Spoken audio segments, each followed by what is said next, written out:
Hello everyone, welcome back to my YouTube channel computer अनुदेशक शीतल। ये जो हमारी सीरीज़ चल रही है इसमें हम डेली कुछ क्वेश्चंस डिस्कस करते हैं जो कि आपके आईए के एग्ज़ाम के लिए बहुत इंपॉर्टेंट है, क्योंकि आपके आईए का एग्ज़ाम 21 जनवरी को होने वाला है। बहुत कम टाइम बचा है। आई होप आपकी प्रिपरेशन बहुत अच्छी चल रही होगी। ये सीरीज़ आई होप आपको हेल्प कर रही होगी। जैसा भी है आपका फीडबैक जो भी है वो प्लीज़ कमेंट सेक्शन में मुझे बताइए। और अगर आप चैनल पे नए हैं, आपने पुरानी वीडियोस नहीं देखी हैं, तो आप चैनल को सब्सक्राइब कर लीजिए और एक बार पुरानी वीडियोस भी देख लीजिए, क्योंकि आपको काफ़ी सारे क्वेश्चंस वहाँ पे मिलेंगे जिनकी आप प्रैक्टिस कर सकते हैं और आप अकॉर्डिंगली टॉपिक क्लियर कर सकते हैं। तो चलिए स्टार्ट करते हैं आज का सेशन।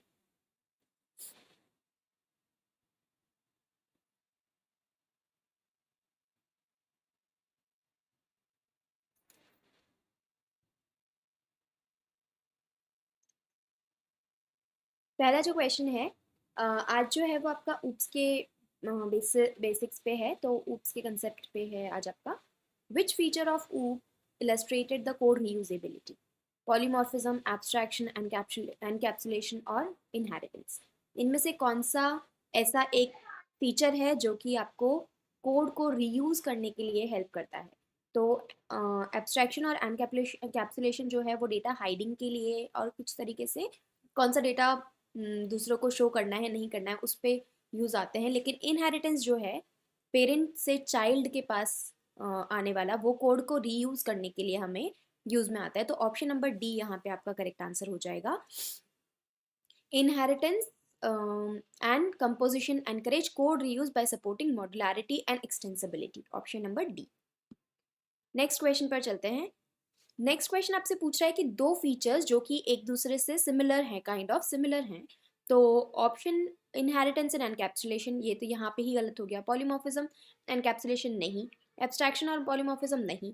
एनकैप्सुलेशन और एब्स्ट्रैक्शन दोनों काइंड ऑफ सिमिलर हैं, जहाँ पे कि हम कुछ डेटा को हाइड करने के लिए, कुछ डेटा को आगे वाले फंक्शंस में न ले जाने के लिए यूज़ करते हैं।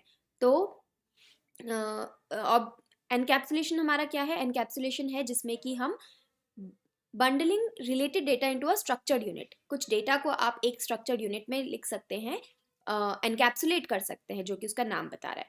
और एब्स्ट्रैक्शन में क्या होता है? Programmer hides all but relevant data about an object in order to reduce complexity and increase efficiency. यहाँ पे abstraction is hiding the details and implementation of the code, and encapsulation is hiding the data and controlling the visibility of the code. ये दोनों की explanation हो गई आपकी। तो option number सी यहाँ पे आपका करेक्ट आंसर हो गया। नेक्स्ट क्वेश्चन है जिसमें आपसे पूछ रहा है कि क्लास इज पास बाय।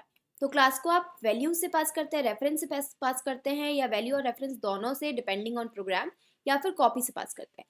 तो क्लास को हम पास करते हैं रेफरेंस से, क्योंकि वो प्रोग्राम पे डिपेंडेबिलिटी उसकी नहीं होती है। तो ऑप्शन नंबर बी यहाँ पे आपका करेक्ट आंसर हो जाएगा। Are pass by reference and the structures are pass by copy. वो प्रोग्राम पे डिपेंड नहीं करते हैं। यहाँ पे जो क्लास और स्ट्रक्चर है वो काइंड ऑफ हमारे सिमिलर होते हैं, कुछ इनमें डिफरेंसेस भी होते हैं जो कि हम आगे डिस्कस करेंगे। नेक्स्ट है what is default access specifier? Access specifier हमारे तीन तरीके के होते हैं: प्राइवेट, प्रोटेक्टेड एंड पब्लिक। तो कौन सा ऐसा डिफॉल्ट स्पेसिफायर है, एक्सेस स्पेसिफायर है डेटा मेंबर्स का या फिर मेंबर फंक्शंस का, जो कि बिना किसी स्पेसिफायर के, और मतलब बाय डिफॉल्ट कौन सा स्पेसिफायर हमारा लगेगा? तो हमसे ये पूछा गया है कि इन केस जब आप कोई भी डेटा मेंबर या मेंबर फंक्शन डिक्लेयर कर रहे हैं और उस टाइम पे आपने कोई भी स्पेसिफायर नहीं लगाया है, तो by default C plus plus कौन सा स्पेसिफायर लेता है? तो वो है हमारा ऑप्शन नंबर ए, जो कि है प्राइवेट। बाय डिफॉल्ट जो है वो हमारा प्राइवेट लेता है अगर आपने कोई भी एक्सेस स्पेसिफाई यूज़ नहीं किया है। और अगर आप अकॉर्डिंगली अगर आप चेंज करना चाहते हैं तो आप पहले यूज़ कर सकते हैं पब्लिक, तो उससे हो जाएगा वो पब्लिक, एंड देन प्रोटेक्टेड अगर आप यूज़ करते हैं तो प्रोटेक्टेड हो जाएगा। लेकिन इन केस आपने नहीं किया है तो बाय डिफॉल्ट वो प्राइवेट होगा। साइज ऑफ अ क्लासेस, तो साइज क्या होती है क्लास की? All the variables declared in sum of size of all the variables declared inside the class, sum of size of all variables along the inherited variables in the class, size of largest size of variable, या doesn't have any size। तो size जो है वो class की कुछ नहीं होती है, एज सच कोई स्पेसिफाइड नहीं है कि जितने वेरिएबल्स होंगे उसकी साइज के अकॉर्डिंग, या जो भी आपका लार्जेस्ट साइज है उसके अकॉर्डिंग नहीं, क्लास की साइज स्पेसिफाइड नहीं होती है। तो ऑप्शन नंबर डी यहाँ पे आपका करेक्ट आंसर हो जाएगा। नेक्स्ट है, which of the following describes the friend class. तो फ्रेंड क्लास क्या होती है? फ्रेंड क्लास होती है एक ऐसी क्लास जो कि आपके प्राइवेट और प्रोटेक्टेड मेंबर्स को इनहेरिट एक्सेस करने की उसके पास एक पावर होती है। जैसे आपका फ्रेंड जो है वो आपकी चीज़ों को शेयर कर सकता है, उसी तरीके से क्लास की अगर कोई फ्रेंड क्लास है तो वो प्राइवेट और प्रोटेक्टेड चीज़ों को एक्सेस कर सकती है। लेकिन यहाँ पे ऑप्शन नंबर बी बोल रहा है ओनली एक्सेस प्रोटेक्टेड मेंबर्स, तो यहाँ पे गलत हो गया। डोंट हैव एनी इम्प्लीमेंटेशन, गलत हो गया। Can't access data member of another class but can use its method, नहीं। तो ऑप्शन नंबर ए यहाँ पे आपका करेक्ट आंसर है। Friend class can access private and protected members of other class in which it is declared as friend. It is sometime useful to allow particular class to access private and protected. अगर आपको कुछ private या protected members को access करवाना है दूसरी class को, तो आप उसको उसकी क्लास का फ्रेंड डिक्लेयर कर सकते हैं, जिसको डिक्लेयर करने का तरीका आपका ये होता है सिंटेक्स, जो कि friend class and then class name, जिस भी क्लास को आपको फ्रेंड क्लास बनाना है। तो ऑप्शन नंबर ए यहाँ पे आपका करेक्ट आंसर है। नेक्स्ट है, what is the scope of a class nested inside another class. तो क्या स्कोप रहेगा एक क्लास का जो कि दूसरी क्लास में नेस्टेड है? नेस्टेड क्लास का मतलब है कि with in the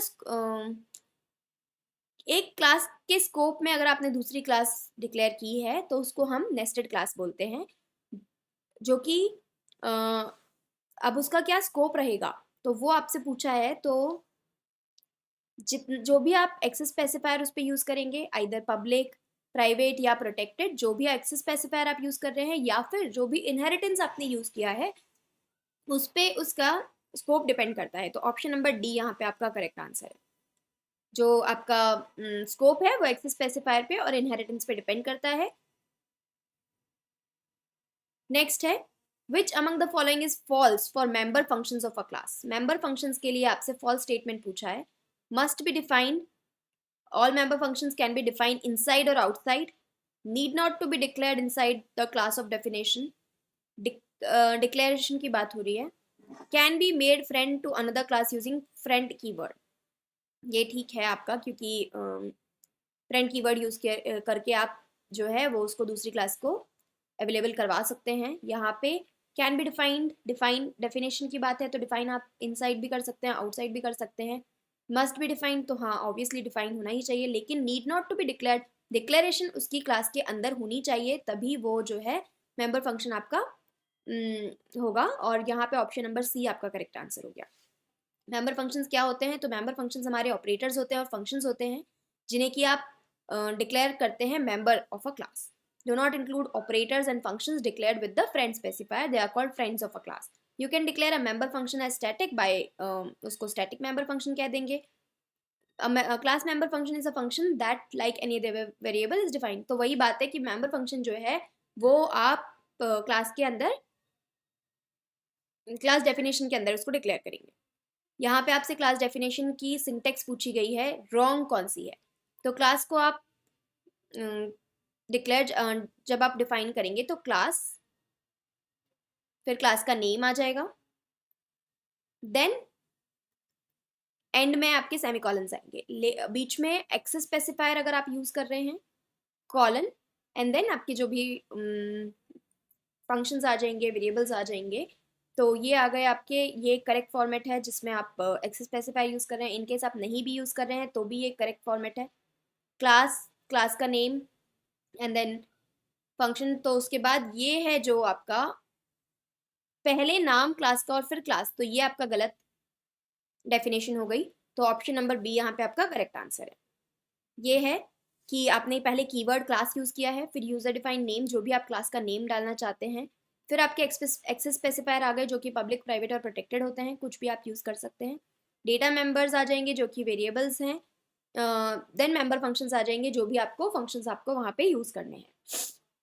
next question है, which of the following pairs are similar. Class and object similar नहीं है, class and structure, structure and object, structure and functions. तो क्लास एंड स्ट्रक्चर जो है वो यहाँ पे सिमिलर है, ऑप्शन नंबर बी, क्योंकि स्ट्रक्चर जो है वो कलेक्शन ऑफ वेरिएबल्स है डिफरेंट डेटा टाइप्स का जिनका नेम सेम होगा। अब क्लास जो है वो एक सिंगल स्ट्रक्चर है ये अगर स्ट्रक्चर है तो क्लास जो है वो उसी का पार्ट है जिसमें हम वेरिएबल्स और फंक्शंस यूज करते हैं। नेक्स्ट है which of the following is not a member of class. तो कौन सा मेंबर नहीं है? Static function, constant function, virtual function. Friend function जो है वो मेंबर नहीं होता है क्लास का, तो ऑप्शन नंबर बी यहाँ पे आपका करेक्ट आंसर हो जाएगा। ये जो है इसके पास एक्सेस होता है क्लास के प्राइवेट और प्रोटेक्टेड मेंबर्स का, जैसे कि हम पहले डिस्कस कर चुके हैं, उसका सिंटेक्स क्या होता है और उसका क्या उसकी फंक्शनैलिटीज होती हैं। तो ऑप्शन नंबर बी यहाँ पे आपका करेक्ट आंसर है। नेक्स्ट क्वेश्चन है कि which among the following is false for class features. Class features के लिए क्लास में or may not have data members and member functions, ये हमने अभी सिंटेक्स में देखा कि उसमें हो भी सकते हैं, नहीं भी हो सकते। Can have only, definition must be ended with colon, यहाँ पे सेमी कॉलन से एंड होती है। Can have only member functions with no data members, might be a possibility कि आपके पास सिर्फ मेंबर फंक्शंस हो, डेटा मेंबर्स नहीं हो। Similar to union and structures, ये सभी हमने प्रीवियस क्वेश्चन में डिस्कस किया कि कैसे स्ट्रक्चर्स और यूनियन से सिमिलर है। तो ऑप्शन नंबर बी यहाँ पे आपका करेक्ट आंसर हो जाएगा, जो कि आप सेमी कॉलन आप यूज करते हैं क्लास की डेफिनेशन में। नेक्स्ट है which of the following concept of oops allow compiler to insert arguments in the function call if it is not specified। अगर आपने स्पेसिफाई नहीं किया है तो किस तरीके से कंपाइलर करेगा? तो बाय वैल्यू तो स्पेसिफाई होनी चाहिए, रेफरेंस, कॉल बाय पॉइंटर, लेकिन डिफॉल्ट आर्ग्यूमेंट जो है वो स्पेसिफाई आप नहीं करोगे तो डिफॉल्ट आर्ग्यूमेंट्स वो यूज करेगा। Option number C. Friend function is a function that is a member, अभी हमने आपको बताया पुराने वाले उसमें कि ये एक्सप्लेनेशन गलत यहाँ पे ऐड हो गई है, लेकिन जो कंपाइलर है अगर आपने उसमें कोई स्पेसिफाई नहीं किया है आर्ग्यूमेंट तो वो डिफॉल्ट आर्ग्यूमेंट्स यूज करेगा। तो option number C. Which of the following concepts of oops means exposing only necessary information to client.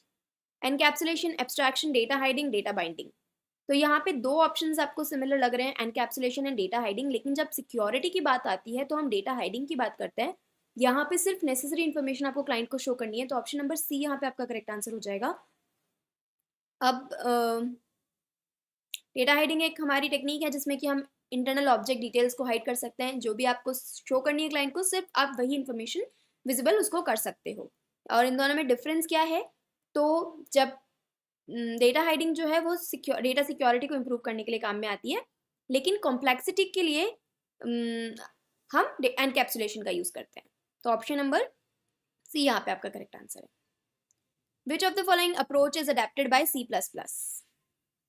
तो सी प्लस प्लस कौन सी अप्रोच अडेप्ट करती है? तो ये हमको सभी को पता है कि ऑप्शन नंबर बी यहाँ पे आपका करेक्ट आंसर होगा कि सी प्लस प्लस में हम बॉटम अप अप्रोच यूज करते हैं, जो कि कॉम्प्लेक्स सिस्टम को स्मॉलर में ब्रेक डाउन करने का काम करती है, जो कि क्या करेगी, आपके जो भी बड़ी चीज़ें हैं उनको ब्रेक डाउन करके छोटे छोटे में कन्वर्ट करती है, तो बॉटम अप अप्रोच। तो ये थे आज के क्वेश्चंस। आई होप आपको सेशन पसंद आया, एंड अगर पसंद आया तो please hit the like button, and thank you so much. Good luck, take care and bye bye.